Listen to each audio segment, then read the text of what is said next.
We're now on to our last presentation, which will be from the Rotary Club of Paramaribo on the Gujaba Soap Project. Rotary Club of Paramaribo.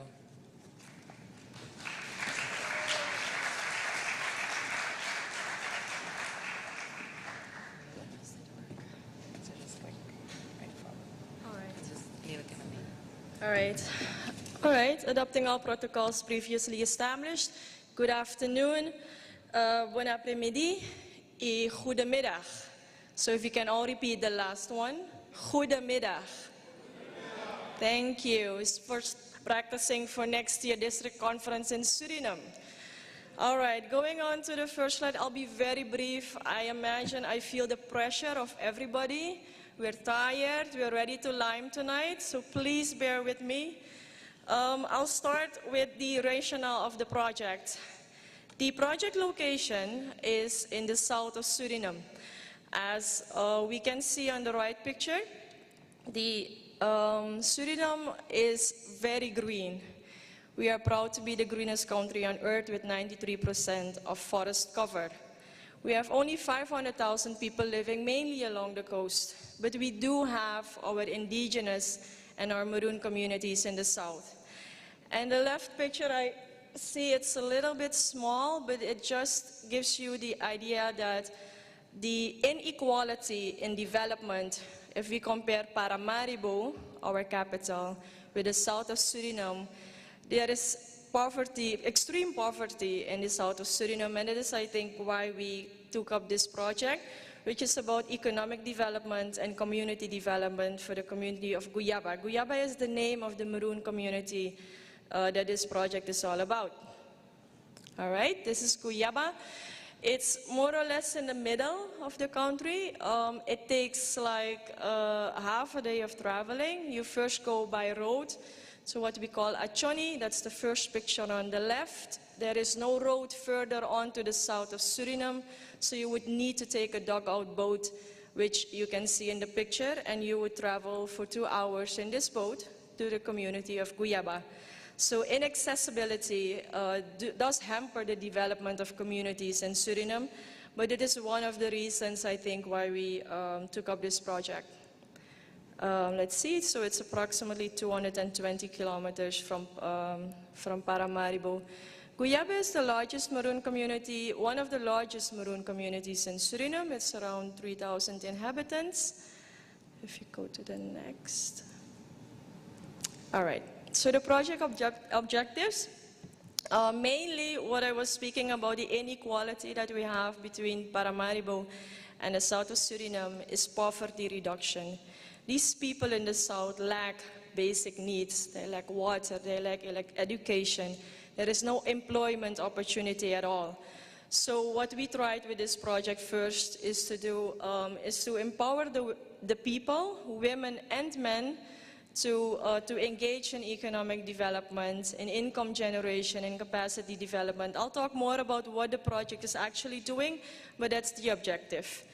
The other one is that we're looking into conservation of biodiversity for the people who know the challenges of the Guyanas. That is what we call the Dutch disease of our natural resources, gold. Gold mining is really an issue in the Guyanas. And if we can find an alternative employment for the people, that just helps with less gold mining in the region and less loss of biodiversity and forests. The other one is that we are changing people's behavior in agricultural practices. What these people do in the south is that they do slash and burn agriculture, mainly subsistence. And what we see here is that, does this thing have a pointer? I'm not, no, anyway, the right picture shows you that what we see with the plantation, we're growing shrubs. It's called Jatropha. Jatropha is it's a native species in Suriname, and the Jatropha produces a nut. So basically what we have established is a plantation, and what we see is that the people themselves, they start intercropping. So these are peanut plants, what we see in between the plantation and the Jatropha trees that we have. And it is really a behavior change that we're trying to establish. Because the slash and burn is you just slash and burn every 5 years. But the plantation has now been in place since 2007. So we're really trying to change that behavior of people, not slashing and burning rainforest every 5 years, but trying to maintain your crop fields for a longer period of time. So those are the project objectives. Let me just move quickly to what we actually do in the project. Sorry. All right. We started in 2007. Like many people would know, community development projects don't develop overnight. They don't develop within 1 or 2 years. We've been, actually been in dialogue, been in communication with this community for over 10 years. So recently we started in 2007 with 7 hectares of Jatropha plants, 4,000 Jatropha plants to be precise. The right picture shows you the fruits. It's some kind of nut. It's not edible, so we only use it to extract oils. The main objective was to extract oils for biodiesel purposes, but we quickly realized that with the 7 hectares, it was just not enough to produce biodiesel, but to do a mid-product, and that was the soap. So that is what we did. I'm going to move quickly because this is just a slide, but I do have a short video which captures actually all the project activities, and I want to show that, and then just end with the final notes. The movie, however, is in Dutch. I have to apologize, but I think the images do speak for themselves. And I think the movie is, I have to look at the technical people who can help me with setting up the movie. Is it this one? That is, yeah.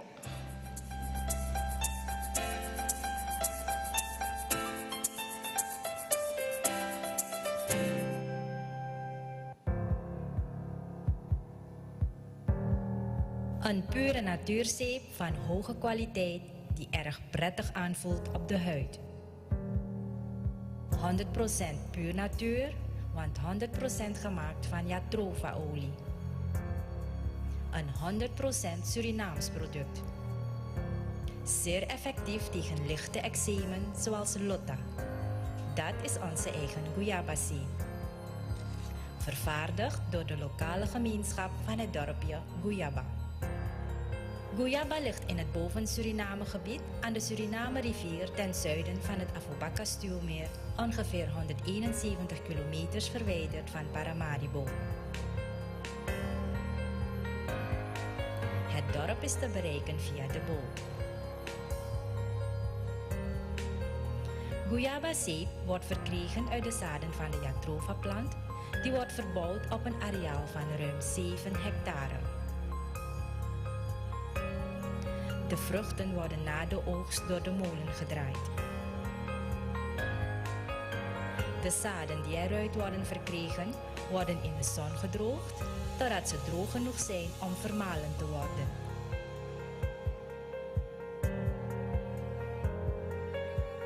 Daarna gaan de zaden door de oliepersmachine.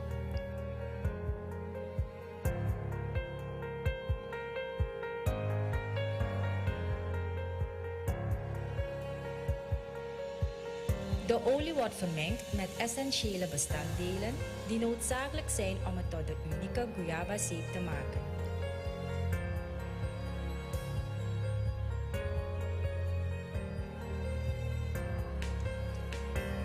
Uiteindelijk wordt het in de mallen gegoten.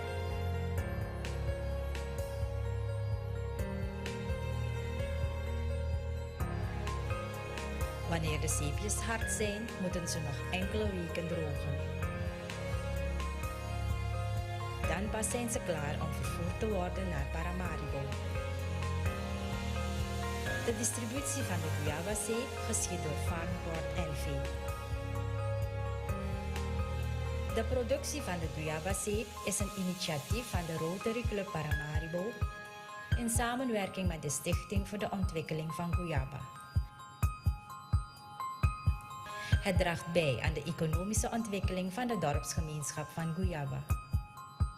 Guayaba-zeep, lokaal geproduceerd, een natuurlijke zeep tegen lichte eczemen.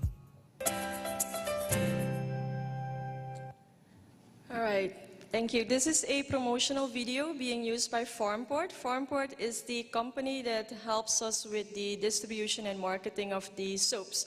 So that's not something that Rotary does. I mean, we're not marketeers and sellers, but so it's one of our fellows actually of our club who's the director of Farmport, who does the marketing and the selling. Where's the last slide? Yeah, that was the last slide. So in closing, I think after 10 years now, we are proud to say that the revenues of the soap project, we employ 9 people from the community on a fixed base salary. They receive a salary every month now for almost 2 years.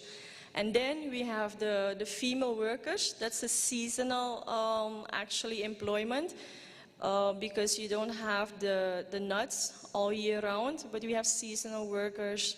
And I think it's maximum around 50 people working in the fields, mainly women who can dry and shell the nuts, as you see in the picture.